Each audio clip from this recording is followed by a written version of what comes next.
just utter devastation for the Dallas Cowboys and anyone who owns fantasy stock in this offense. This is the Fantasy Sports Boss. It's early Monday morning.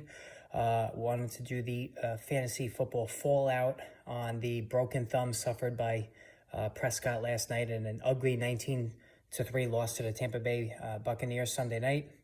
And there's no way to sugarcoat it. Second serious injury in 3 years for Prescott. Of course, suffered the gruesome broken ankle 2 years ago.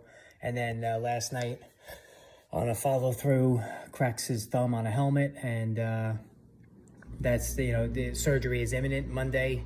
Jerry Jones confirmed as much late last night after the game. So the fallout about this is immense in terms of what it does to the rest of the offense and the players attached to this offense. It's going to be Cooper Rush coming in, and Cooper Rush, while he's played, he's shown flashes of ability. He's not Dak Prescott, and so if you own CeeDeeLamb or Dalton Schultz or even Tony Pollard, depending on passes out of the backfield, this is a crushing blow. In particularly those who drafted CeeDeeLamb. How about those in the fantasy football community that stacked Dak Prescott and CeeDeeLamb, thinking, "Wow, I got a really great stack. Every week Prescott to Lamb is going to be a thing." And certainly, I was very, very high on CeeDeeLamb myself as the go-to receiver in a Dak Prescott offense with Amari Cooper in Cleveland and James Washington injured. But this is devastating for CeeDeeLamb's value. And it definitely drops him from a wide receiver 1 to a wide receiver 2.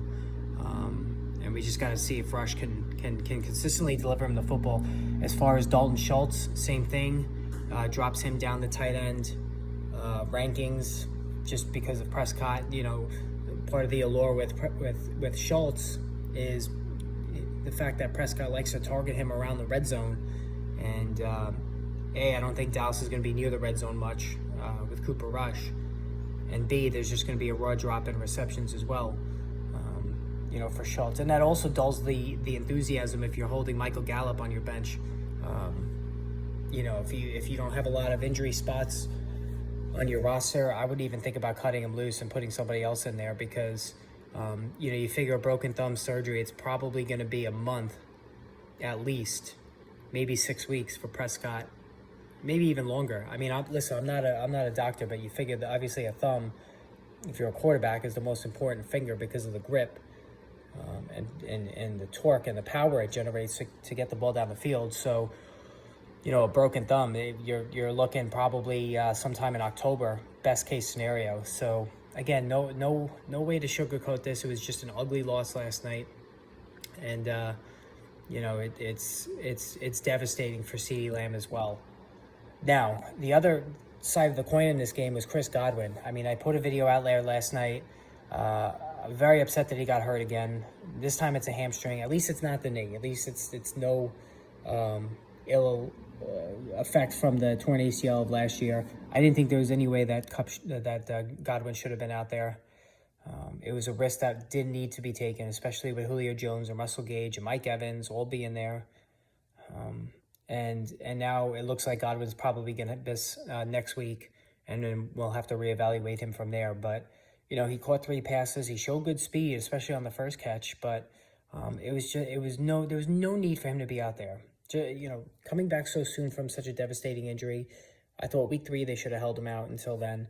But now, it's probably going to be week 3 because he's going to miss next week with a hamstring injury. All right, make sure you hit that subscribe and notification button. I'm going to post my weekly ads, my waiver wire ad video later today.